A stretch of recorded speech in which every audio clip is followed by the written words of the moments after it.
कृष्णा दोस्तों, क्या आपके घर पर बहुत कोई बीमार है, बहुत समय से बीमार है, किसी काम में मन नहीं लग पा रहा है, नौकरी चली गई है, मिल नहीं रही है और ससुराल वाले आपके पति की नौकरी जाने पर आपको ही ब्लेम कर रहे हैं और आप बहुत परेशान हैं, जबकि इसमें आपकी तो कोई गलती ही नहीं है कि आपके हस्बैंड की जॉब चली गई है या आपकी खुद की जॉब चली गई है और आप बहुत परेशान हो चुके हैं। संतान नहीं हो रही है, बहुत समय से ससुराल वाले आपको ताने दे रहे हैं, लेकिन आपकी तो कोई फॉल्ट नहीं है इसमें, लेकिन नहीं हो पा रहा है और नहीं हो रहा है इसलिए घर पर आपको बहुत ज़्यादा मेंटल टॉर्चर मिल रहा है, आप बहुत ज़्यादा परेशान हो रहे हैं। अगर ये सारी चीज़ें आपके संग हो रही हैं तो आपको एक आसान सा उपाय बताती हूँ मैं, हनुमान जी का उपाय। हनुमान जी चालीसा का किस तरह से आपको पाठ करना है कि आपकी हर इच्छा हनुमान जी स्वयं पूरी करेंगे। किस तरह से हनुमान जी खुद आकर के स्वयं आपकी सारी परेशानियों का हल ढूंढेंगे और आपको सुरक्षित रखेंगे और आपकी सब परेशानियां दूर कर देंगे। इतने समय से जो इंसान बीमारी में ग्रस्त था, बीमार था, वो बहुत जल्दी ठीक हो जाएगा। आपको नौकरी नहीं मिल रही थी तो नौकरी मिल जाएगी। आपके ससुराल वाले आपको बहुत ज़्यादा ताने देते हैं, बहुत तंग करते हैं, तो वो अब आपको तंग करना बंद कर देंगे। तो क्या करना है आपको, हनुमान चालीसा तो रोज़ ही करते हैं, सब लोग करते हैं, हमेशा करते हैं, लेकिन फिर भी हम बहुत समय से हनुमान चालीसा का पाठ करते हैं लेकिन हमें उसका फल नहीं मिल रहा है। हमें ऐसा नहीं लग रहा है कि हमें बहुत ज़्यादा उसका कोई लाभ नहीं मिल रहा है। क्यों नहीं मिल रहा है ये बताती हूँ मैं आपको आज, और किस तरह से आपको 11 दिन तक हनुमान चालीसा का पाठ करना है और 11 दिन में किस तरह से आपकी इच्छा पूरी हो जाएगी हनुमान चालीसा के पाठ से। आपको करना क्या है, आपको सूर्योदय के समय, जिस समय सूर्य उग रहा होता है, रेड रेड सा दिख रहा होता है, वो समय हनुमान जी को बहुत पसंद होता है और सूर्यदेव को आप जानते हैं उन्हें बहुत पसंद है और सूर्यदेव उनके गुरु भी हैं। तो आपको मॉर्निंग में या फिर प्रदोष काल में, इन दोनों टाइम में से जो भी टाइम आपको सूट करे वो समय आप ले लीजिए, नहीं तो फिर 11 बजे के बाद का समय हनुमान जी की पूजा आप कर सकते हैं। आपको एक छोटी सी चौकी लेनी है, उस पर लाल रंग का कपड़ा बिछाना है, आसन देना है हनुमान जी को और उसके बाद वहाँ पर एक हनुमान जी की फ़ोटो या मूर्ति जो भी आपके पास है उसको रख देना है। और उसके बाद आपको एक तरफ आपको लोटा रखना है और एक तरफ आपको गिलास रखना है।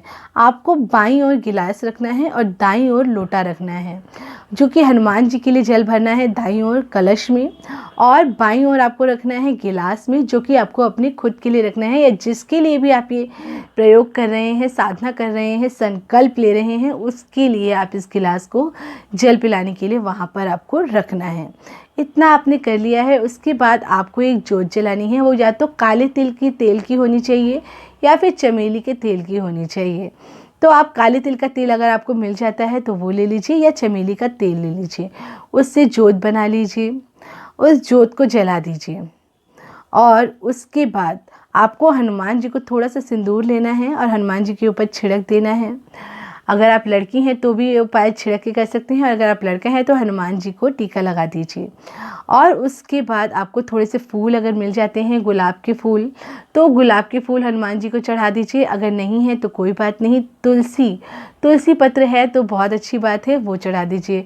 उसके बाद 2 लड्डू, 2 केले या कुछ भी भोग में, हनुमान जी को भात बहुत पसंद होती है, मीठे चावल की भात, वो ले लीजिए, वो चढ़ा दीजिए। कुछ भी हनुमान जी के लिए भोग ज़रूर आपको लेना है और उसको भी वहाँ पर रख देना है। इतना सब आप पूरी अच्छी तरीके से तैयारी कर लीजिए। उसके बाद आपको लेनी है हनुमान चालीसा। अब हनुमान चालीसा में क्या होता है, हनुमान चालीसा लिखी होती है, हनुमान अष्टक लिखा होता है और बजरंग बाण लिखा होता है और बाद में राम स्तुति लिखी होती है। अब आपको क्या करना है ये मैं बताती हूँ।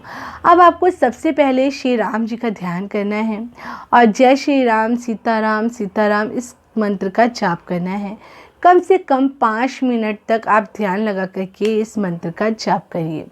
उसके बाद आप हनुमान चालीसा का पाठ करिए, फिर हनुमान अष्टक का पाठ करिए और फिर बजरंग बाण का पाठ करिए और अंत में आपको राम स्तुति करनी है।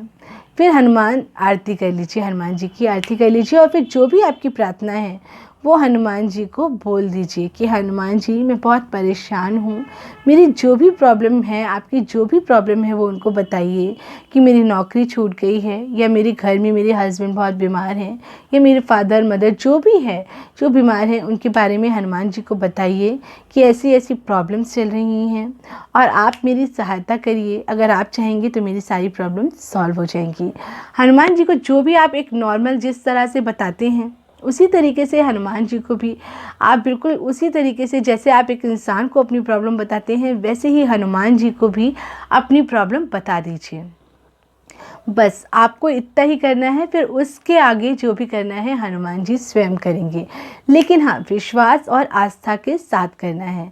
फिर जो आपने एक गिलास में पानी रखा था, वो जिसके लिए भी आपने इस उपाय को किया है, किसी की शादी के लिए इस उपाय को किया है, नौकरी के लिए किया है या फिर बीमारी के लिए किया है, जिस भी लिए किया है, वो पानी लेकर के उसको पिला दीजिए। और फिर जो जल आपने एक और कलश में रखा था उसको तुलसी के पौधे में डाल दीजिए और फिर उसमें फिर से पानी भर करके दूसरे दिन फिर से वहाँ पर रख दीजिए और फिर से वही सेम प्रक्रिया करनी है जो अभी अभी मैंने आपको बताया। तो सेम प्रोसेस के साथ आपको 11 दिन तक ये हनुमान चालीसा का पाठ करना है, इसी तरह से करना है। और फिर 11 दिन के अंदर अंदर देखिए किस तरह से आपकी प्रॉब्लम सॉल्व हो जाएगी और आपकी इच्छा पूरी हो जाएगी। और फिर मुझे आप ज़रूर अपने अनुभव शेयर करिएगा, मेरे संग अपने एक्सपीरियंसेस मुझे ज़रूर बताइएगा। और अगर आप मुझसे कांटेक्ट करना चाहते हैं तो मेरे मेल आईडी पे कांटेक्ट कर सकते हैं, मैं आप लोगों से ज़रूर कांटेक्ट करूंगी और ज़रूर बात करूंगी। तो फिर एक नए उपाय के संग जल्दी ही आपको फिर से मिलूंगी मैं। तब तक के लिए अपने और अपनों का ख्याल रखिए, स्वस्थ रहिए, व्यस्त रहिए और मस्त रहिए। और मेरे इस चैनल को लाइक शेयर और सब्सक्राइब जरूर कर दीजिए। तब तक के लिए जय श्री कृष्णा दोस्तों।